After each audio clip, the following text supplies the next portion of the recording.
В днешното видео съм вътре в моя офис, часа е около 8:40 вечерта и това, което искам да ви предам днес в днешното видео е много ценен и важен урок за вас самите и то е свързан именно с това как да продаваме или как да създадем успешен бизнес. Чрез това да продаваме на хората и реално какво значи точно да продаваме. Това ще си говорим в нашето видео. И това, което ще се случи реално, ще бъде да ви предам опит от над 400 лично проведени разговора от мен самия, продажбени, дори са доста над 400 сега, като се замисля. 400 са само тук до момента за този бизнес, в който в момента развиваме. Останалите разговори са доста повече, т.е. и в други бизнеси говорим за продажбени разговори, т.е. за sales, реално, и за продажби. Това са може би над близо около 500 разговора, може би. Доста от тях неуспешни, т.е. аз съм човек, който е свикнал доста на това да чува не и това да му бъде отказвано. И всъщност това е много хубаво, защото когато ти продаваш, свикваш на това не и най-вече свикваш да оборваш това не, т.е. ти да искаш това, за което си тук и да се движиш към тази цел, заради която си влязъл в разговора. И тук не ме разбирайте погрешно, изобщо не говоря за целта вземи парите на човека и не му придай стойност. Тук говоря именно за продаването. И нека започнем от там. Какво всъщност значи да продаваме? За начало да продаваш абсолютно и безпрекословно, т.е. без никакво друго значение, да продаваш значи да си полезен. Бизнеса, какво да имаш бизнес? Реално много хора казват, че ако ти нямаш пари, които да ти идват в бизнеса, това не е бизнес. Аз не мисля така. Аз мисля, че бизнеса е обмяна на стойност между потребителя и реално самият основател или нещото, което бизнесът предлага, т.е. услугата, продукта и така нататък. Т.е. това е една обмяна на стойност. Т.е. това е размяна. От едната страна за стойност на бизнеса, която в случая тя е пари, може и да е нещо друго естествено, и от друга страна стойност за самия потребител, който той иска да придобие или иска да реши някакъв конкретен проблем, който всъщност бизнесът решава. Това е продажбата. Т.е. там се случва продажбата, това е моста между реално потребителя и самия бизнес, услугите на бизнеса и помощта на бизнеса. И всеки бизнес, който не знае какъв проблем решава на първо място, оттам ще започна. Всъщност, дори няма да започваме с негативната част, но всеки бизнес, който реално е готов да помогне, това е супер, защото дори да не знае какъв проблем още решава, той е там за да бъде полезен и това ще бъде окей, ще бъде супер. Доколкото дори това е един бизнес да знае какъв проблем решава, но реално той да не иска да бъде полезен, а само да взема парите на потребителя, това в никакъв случай не е окей. И този бизнес ще залезе. Тоест, основателя на бизнеса или екипа, който движи този бизнес, всъщност това са едни измамници, които просто продължават към реално тяхното затъване. А в България, между другото, една малка тайна, ако се изградим като хора, които са измамници или мошенници, може това доста бях говорил с един приятел, бърза история. Бяхме в Бургас и се разхождахме и тогава си спомням как си говорихме точно за това, че ако в България някой разбере, че си мошенник с това, което правиш, то тогава забрави за бизнес в България, което беше много интересно, беше смешно и беше така, между другото. И във връзка с това, замисляйки се, днеска ще ви говоря именно за това. Кои са реално стъпките, ще ги синтезираме в 3 конкретни стъпки, за да започнем и да бъдем успешни в продажбите. 3 конкретни стъпки от моят опит, вече казвам над 500 продажбени разговора, които аз съм провел, доста от тях неуспешни, доста от тях доста успешни, като в момента нашият successful rate, т.е. нашия close rate на разговорите или процента, който ние водим като успешни разговори, като екип, е малко над 70%. Около 72, около 72-73%, толкова е нашият close rate, т.е. успеваемост на продажбите. Това значи, че от всеки 10 продажби ние затваряме около 7-8 успешни. От всеки около 10 разговора ние затваряме около 7-8 разговора, като това е на горе-долу продукт, който е около нещо от сорта на не е високоплатен продукт, но е от нещо от сорта на около 150-200 лева. За това става въпрос като цена. Но Във връзка с това е нормално, естествено, затова го казвам, да имаме по-висок close rate, т.е. по-голяма успеваемост. Но във връзка с това, аз имам и доста, така да се каже, high ticket продажби, т.е. това са продажби вече по-скъпи, но както и да е, това е пълна глупост, която ви говоря в момента, защото просто иска да го кажа съвсем набързо, във връзка с това, че просто няма значение какво съм правил аз, важното е какво ще научите вие в това видео.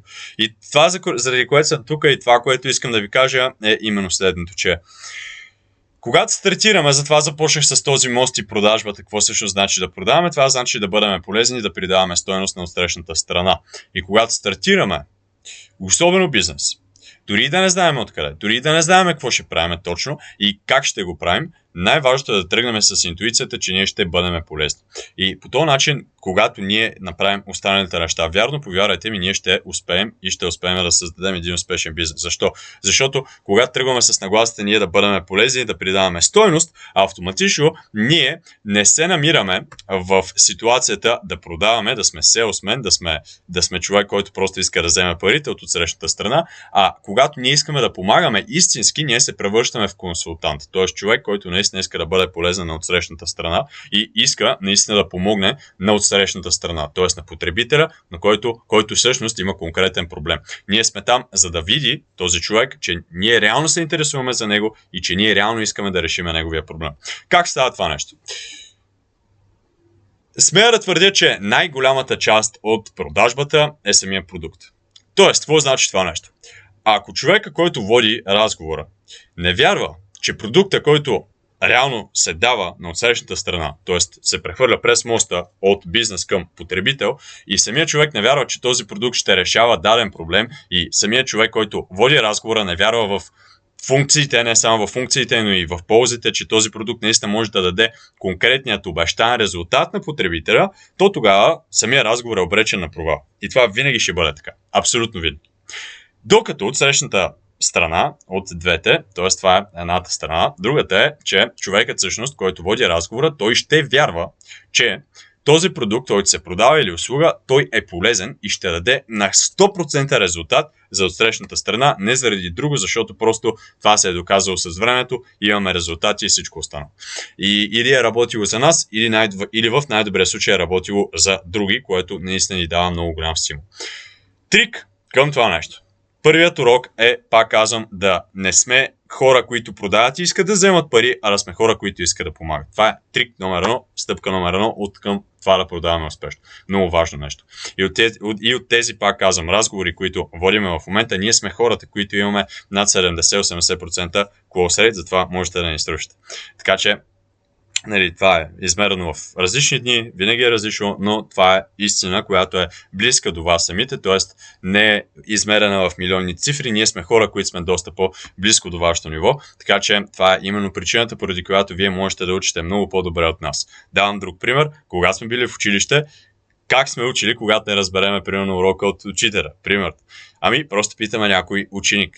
Тоест, питаме наш съученик да ни обясни материала и защо го разбираме много по-добре, защото той самия е много по-близко до нашето ниво на знание, използва същите термини и говори по близък начин на нас и ни е много по-лесно да учиме от него понякога, отколкото от самия учител.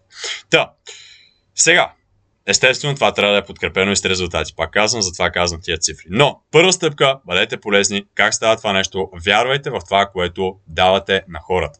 Тоест, не само вярвайте, а вярата, за да има, тя трябва да има доказателство зад самата нея. Тоест, трябва да имате доказателство, които доказват, че това, което вие давате на хората, реално работи и е успешно. И вие трябва да го вярвате с цялото си сърце.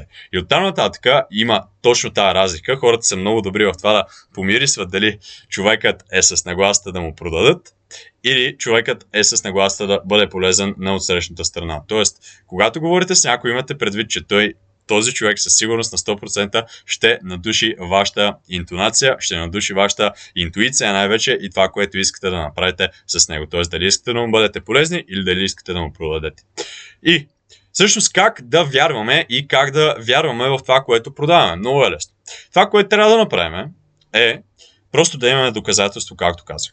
И дори да нямаме още, и дори да нямаме доказателство, че това работи за нас или че това ще работи за някой друг или не сме го приложили още, най-лесният начин да стартираме е просто да намерим човек, който прави същото като нас, независимо дали е в България, независимо дали е в чужбина, и просто да четем неговите отзиви силно на глас, за да може по този начин ние да повярваме, че това, което всъщност от срещната страна прави, малко или много, то работи и за хората, на които го прави. Тоест, ние правим подобно нещо на него, това значи, че ние ще имаме подобни или дори по-добри резултати от това, което той самия прави. Тоест, ако самия човек има успешни потребители, на които е помогнал, тоест тия хора са се променили и са се решили проблема, то това значи, че това, което ние правиме, ще работи и за нашите хора, за нашите потребители, именно защото ние правиме подобни неща или почти дори едни и същи неща. Особено ако сме в Америка или в България, т.е. тотално две различни държави, два различни пазара и продаваме едно и също нещо, защото това е доста често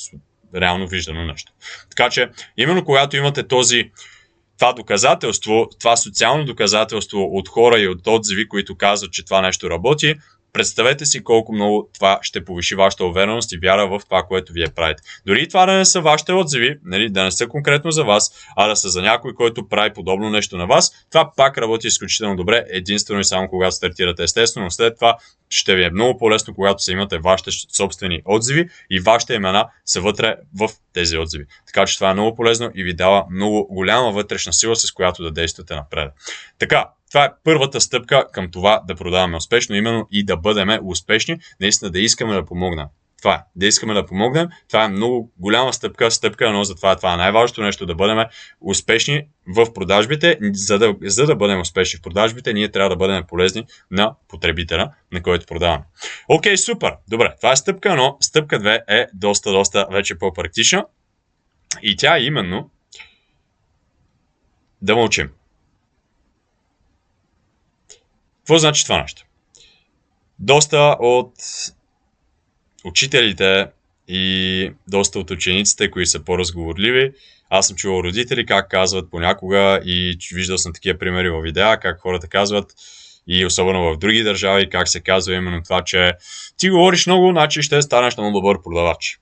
Да, обаче това не е така и е едно кофти вярване за хората, които продават разни неща, просто защото това не е така. И реално добрите хора, добрите селсмени или хората, които наистина са полезни на хората и успяват да видят и да дадат резултат по време на този разговор и реално да убедят човека, че това, което всъщност предлага самия бизнес като решение, ще бъде решението на техния проблем. Именно тези хора са едни от най-мълчаливите хора. Тоест, това значи, че това са хора, които не говорят, не бъбрят, а само задават умните въпроси. Умни въпроси от сорта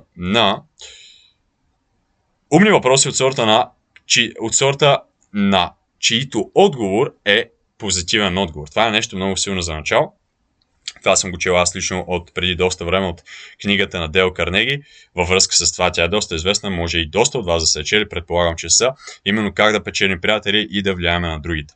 И това е много добра книга във връзка с взаимоотношенията с другите хора. Същото е в продажбите. Доста добри принципи има там и за бизнеса. Доста от тях. Смея да твърдя, че всеки един е приложим и в бизнеса. От всеки един принцип от тази книга. Като там един от принципите е, дори сега ще си го прочета на телефона, понеже аз точно тази книга съм си записал моите си принципи от книгата на телефона, затова сега ще прочета именно този принцип, който искам да ви споделя в момента. Той е много важен. Така. Следвай логиката с въпроси, така че другият веднага да започне да ти отговаря с да. Това е много важно. И реално да, когато продаваме всъщност, това е нещо, което доста хора твърдят и доста се учи и се прилага, реално да търсим емоционалната страна в продажбения разговор. Това работи, но аз съм на мнението, че би работило доста по-добре, ако разговорът е много подкрепен с много силна логика и вяра в това, което предлагаме. Защо? Защото доста от хората, и вие ще видите, ако те първо стартирате или пък ако вече сте продавали и реално гледате това видео, за да развиете умението си да продавате, вие самите ще стигнете до етап, в който сте направили емоционална продажба, т.е. продали сте на някой нещо емоционално и веднага след това, още на другия ден, повярвайте ми, причината, поради която емоционалните продажби не са дългосрочно добро решение, е, че емоциите не са дълготрайни. Тоест, то човек ще си легне, както хората са казали, утрото е по-мъдър от вечерта и вече тази емоция на сутринта ще е изчезнала и ако човек се събуди с мисълта, защо купих това нещо? Не трябваше да го купвам. Това беше на база емоциите, които изпитвах. Ако човек си помисли това нещо и повярвайте ми, много е вероятно да си го помисли, ако наистина вие сте наблегнали много на емоционалната част на разговора, то тогава вие имате голям проблем. Защо? Защото по този начин вие всъщност оставате, освен с човек, който е несигурен, оставате и с човек, който няма и почти на 99,99% сигурно е, че този човек няма да постигне резултатите при вас. Защо? Защото той вече е изгубил сигурността в това, което вие му давате като решение. И той самия не е склонен да предприеме действия, с които да реши неговият проблем, а именно това ще се случи чрез решението, което вие давате. Ако той не е сигурен в това нещо и е изгубил вярата, на база на това, че е купил именно на емоция, то тогава вие няма да имате един печеливш резултат, т.е. няма да можете да се похвалите с още един резултат на вашата стена с успешни резултати, защото именно ще сте направили продажба на база емоция. Докато когато това е подкрепено с логика, няма да имате абсолютно никакъв проблем да бекъпнете, т.е.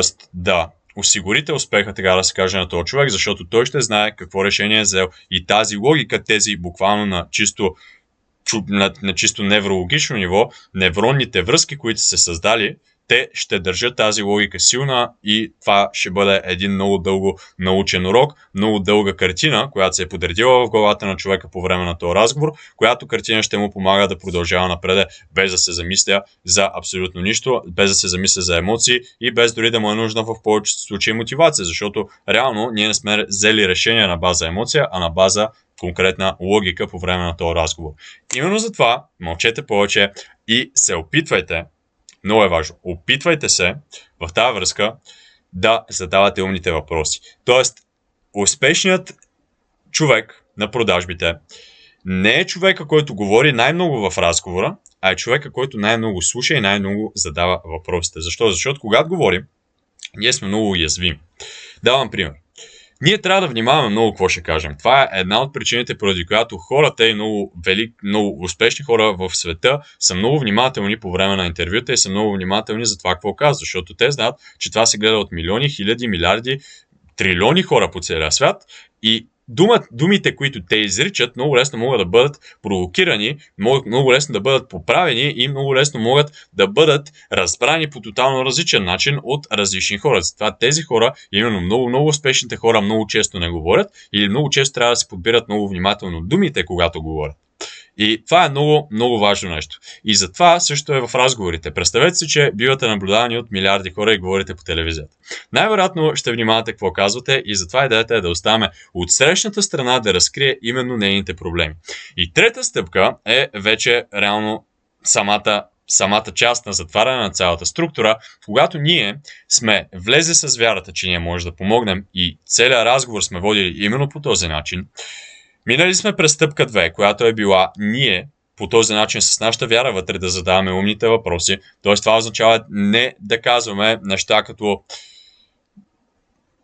обяснения по цялата структура, това, което правим, това, което предлагаме, всички тия неща. Да, трябва да кажем какво предлагаме естествено, но не трябва да е по начина ето ти разговори, ето ти видеа, ето ти курс, ето ти ментор, давай ти си.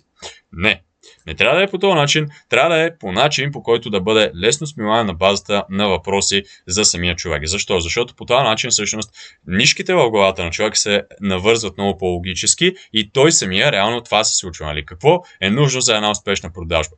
Първото нещо е вяра, т.е. човека да повярва, и второто нещо е всъщност човека да ни се довери. Това е. Тоест човек трябва да знае, трябва да вярва, че това работи, трябва да се навърже логическата част и когато той вярва, че това работи, много по-лесно е той да ни се довери. И също е обратно. Тия неща са пропорционално свързани. Когато човека ни се доверява, много по-склонно е този човек много по-вероятно е този човек да е склонен да ни повярва и да повярва в това, което ние му даваме като решение, че то ще работи за него, както и за доста други хора, за които вече е работило. Може да дадем и пример именно с това нещо. Това е втората стъпка. И вече третата стъпка, когато сме задавали въпроси, е просто на база на това, че целият разговор се е водил около това да видим един проблем, т.е. да опознаем един проблем, да разбереме какъв е проблема на този човек.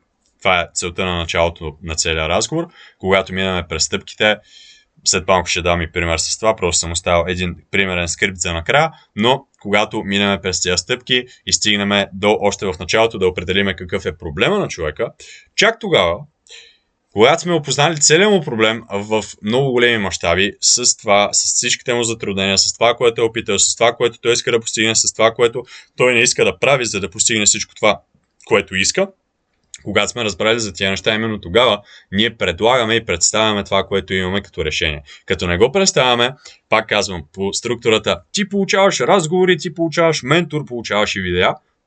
Не по този начин. Представяме го по именно начина, по който самия човек ни го е представил на нас. Автоматично това какво значи? Това значи, че когато човек е казал, ами да, аз се затруднявам, защото всички бизнес модели, които съм стартирал и съм се опитвал да правя, или ще дам пример. Ами да, аз съм се затруднявал и не съм успял до сега да отслабна, именно защото всички ме карат да ям пилешко и ориз, и броколи, и салата. Окей, супер.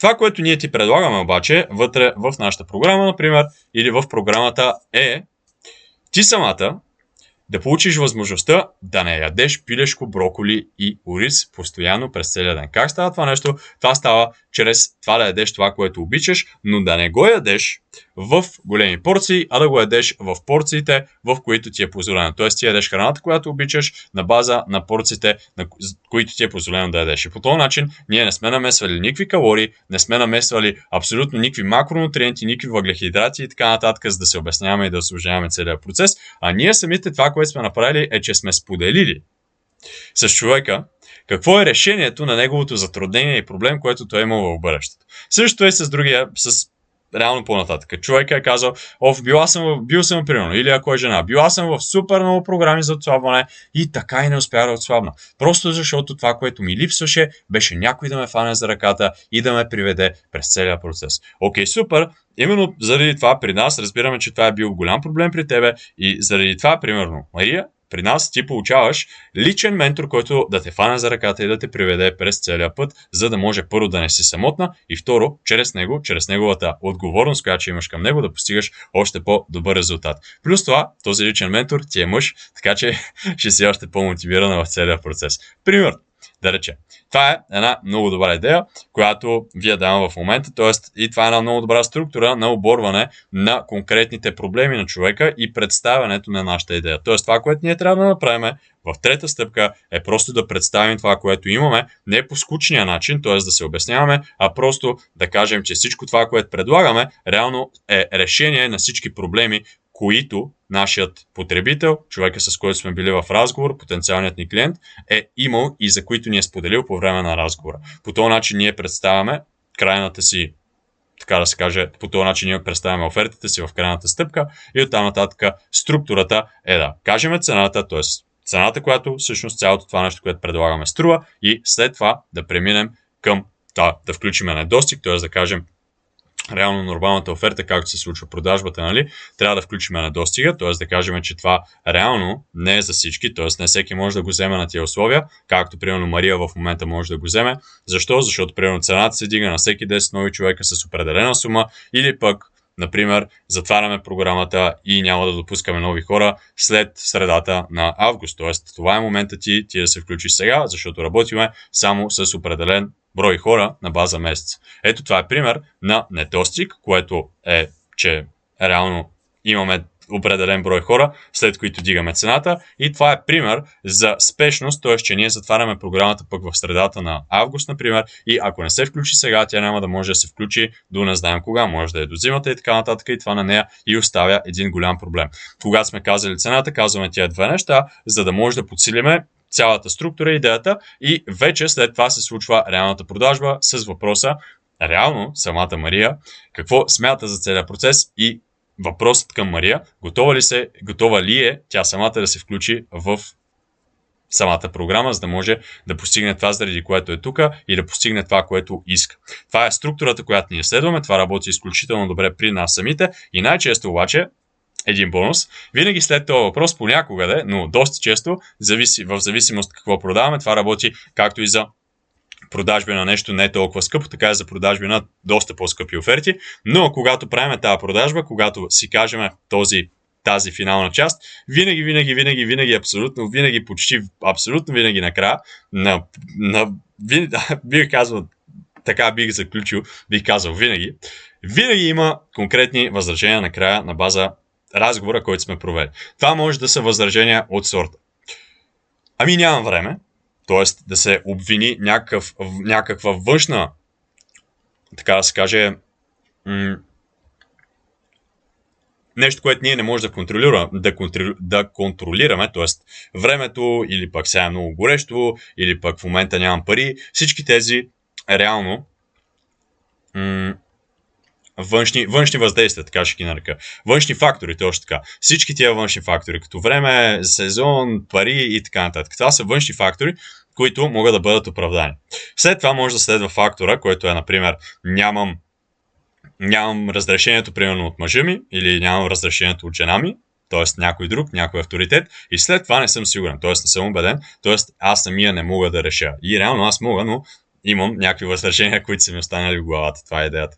Като, как да оборим всяка една от финалните стъпки? За всяка една външна ситуация просто казваме, че в момента ще бъде най-доброто време да се включи самия човек, на който ние предлагаме да му бъдем полезни. Повярвайте ми, ако вие сте тръгнали с нагласата да бъдете полезни, хората ще са много по-склонни да купят от вас и ще са много по-малко склонни да имат тия възражения. Тоест, какво значи това нещо? На всички тези външни факторни възражения ние казваме, давам пример: ами нямам време. Окей, добре, в момента, за да нямаш време, ти най-вероятно си заета, Мария. Да, точно така, заета съм. Окей, добре, супер. А не е ли по-добре да научиш как да правиш това нещо, което ние ти предлагаме, докато си заета? Защо? Защото ти в бъдеще така или иначе ще си заета отново, нали така? Да, така. Окей, супер. Добре, защото да не научиш как да го правиш докато си заета и да си подсигуриш, че това можеш да го правиш дългосрочно, защото ако не знаеш как да го решиш, в бъдеще ще дойде проблем, който е отново да бъдеш заета и ти няма да знаеш как да се справиш отново. Не е ли така? Да, така е. Окей, супер. Бам, вкарахме логика. Това е нещо доста силно. Както казахме вече в стъпка 2. Окей, след това, какво следва? Друго възражение. Ами, например, в момента, да речеме, пак ще се върнем на най-често нещо. Сезона, малко хора са казвали, в момента е лято и не мога да си го позволя. Да, доста често възражението е: нямам пари. И тогава, нещо, което ние сме видели, че работи изключително добре и за нас самите, е следното. Окей, добре. Нека си помислиме и нека измислим, че това, което предлагаме, струва нещо от сорта на 1000 лева. Пример. Окей, добре. Ако ти предложа, Мария, нека си представим следната ситуация. Това, което ти давам и ти предлагам, е Ферари. И ако ти кажеш, че това Ферари струва 1000 лева, дори и да нямаш парите, не би ли намерила тия пари, за да купиш това Ферари? Не ми отговаряш, защото знам, че отговорът е да. И във връзка с това, ако се замислиш, твоето здраве е много по-ценно от едно Ферари. Което автоматично значи, че ти самата имаш възможността да се погрижиш за здравето си сега и то да го направиш преди това да ти струва много по-скъпо в бъдеще. Това е сега едно купуваш Ферари на 1000 лева, но се грижиш но всъщност купуваш нещо много по-стойностно от Ферарито на много по-ниска цена, защото за сметка на това здравето ти в бъдеще, ако не отслабнеш и не влезеш във форма, то ще се влоши и по този начин ти няма да знаеш колко пък повече ще трябва да платиш и през какво само пък ще трябва да минеш, за да може евентуално да преодолееш тия проблеми, които се развива, именно защото не си действала сега. Така че, кое е по-добре? Да се погрижиш за нещо по-стойностно и наистина да си заплатиш за това да се погрижиш за здравето си сега или да го отложиш и да чакаш за в бъдеще. Защото, повярвай ми, ако ти предложа да вземеш Ферари за 1000 лева сега, ти би го направила и би намерила парите, а това, което аз ти дам пак, е много по-стойностно от една кола. Затова погрижи се за здравето си сега, като се възползваш от момента и от сегашната ситуация. Какво мислиш за това? Готова ли си да го купиш? Пример. И по този начин В момента си измислям конкретни ситуации, защото от доста време не съм продавал в сферата на фитнеса, но в момента си измисляме конкретни ситуации, които отново биха работили доста окей. И винаги, когато минаме през конкретно оборване на възражението, не забравяме отново да кажем и да повторим именно това, което реално, така да се каже, не забравяме отново да попитаме въпрос, т.е. отново да попитаме въпроса, окей, готова ли си да купиш? Вече всичко наред ли?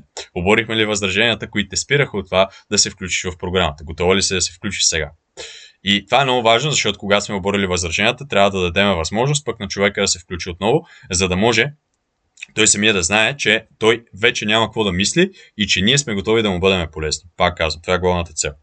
И вече като сме преборили това, ако минеме и на възраженията, имайте предвид, че колкото по-близко се изкачваме, т.е. имаме външни фактори, след това имаме фактори, които са конкретни, обвързани с някой друг човек авторитет, т.е. примерно трябва да питам мъжа, трябва да питам жена ми или трябва да питам майка ми и баща.